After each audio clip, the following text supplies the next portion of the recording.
The crimson sand of the Catherian arena had drunk the blood of 1,000 warriors, but never before had it tasted human courage.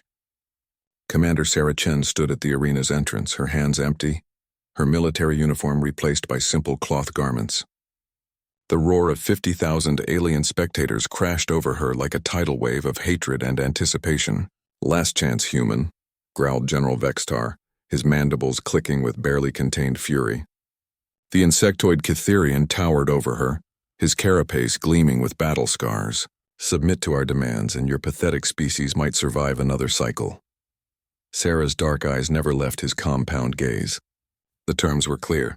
Single combat. Winner takes all. No weapons, no armor, no technology. The general's laugh was like grinding metal. "You misunderstand the nature of this challenge. Krogmak has been our champion for 7 years. He has killed representatives from 43 species. Your soft flesh will barely provide him amusement."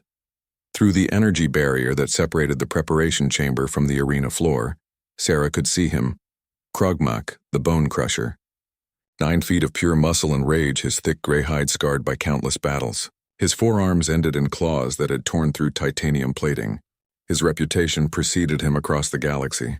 Undefeated, unstoppable, unmerciful. The barrier dissolved and Sarah stepped onto the burning sand. The alien crowd's jeers intensified as they saw her, barely 5.5 feet tall, seemingly fragile, completely defenseless.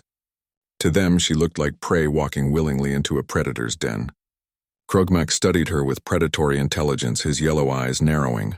He had expected armor, weapons, some technological advantage that would explain humanity's audacity in accepting this challenge. Instead, he saw only a small, soft creature with no visible means of defense. "Are you ready to die, little human?"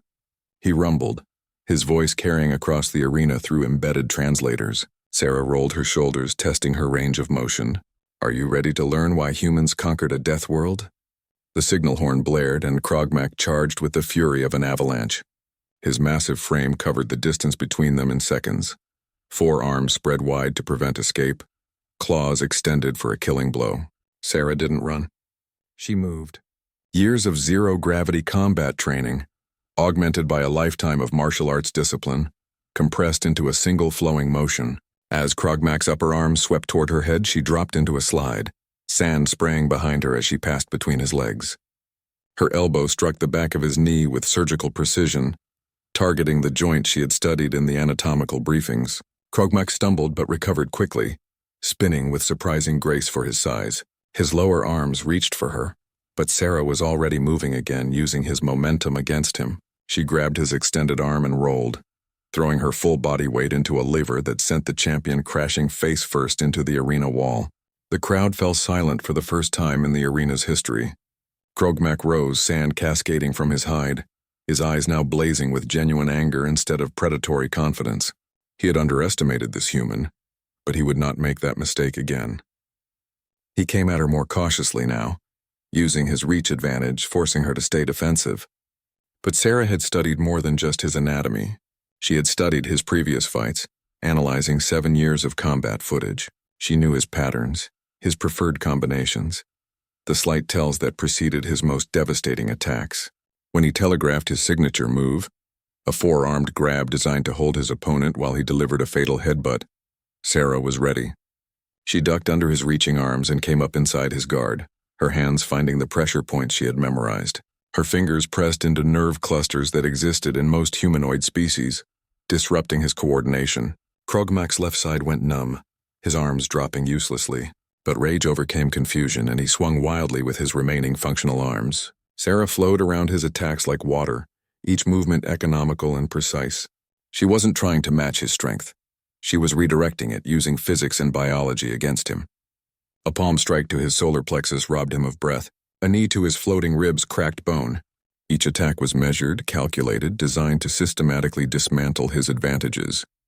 The champion who had never known defeat found himself being taken apart by someone a fraction of his size.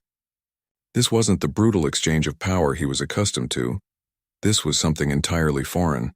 The human fought like flowing mercury, impossible to grasp, striking from angles he couldn't predict. His remaining strength ebbing, Krogmak made one final desperate lunge.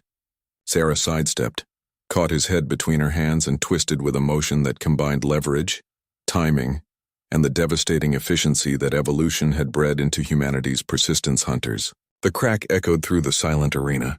Krogmak the Bone Crusher, champion of 43 worlds, fell to the crimson sand and moved no more. Sarah stood over the body, breathing hard but victorious. She looked up at the stunned crowd, then at General Vextar's compound eyes, which reflected a new understanding. "Your champion challenged my species to prove our worth," she called out, her voice carrying clearly in the silence. "He wanted to know what makes humans dangerous." She gestured to the fallen giant. "We don't need claws or armor or superior strength. We have something better. We adapt, we learn. We never give up." She bent down and with effort severed Krogmak's head using his own claw as a blade. She lifted the trophy high, her slight frame somehow commanding the attention of every being present. "This is what you're dealing with," she continued. "A species that climbed to the top of the food chain on a world that tried to kill us every single day. We survived ice ages and predators, diseases and disasters. We turned tools into weapons and weapons into instruments of precision. We are persistence incarnate." The arena remained silent as Sarah Chen walked toward the exit, carrying the head of their greatest champion. She had entered defenseless and alone. She left as the living embodiment of why humanity would never bow to any species in the galaxy. Behind her, the crimson sand drank alien blood for the first time in 7 years, and a new legend was born.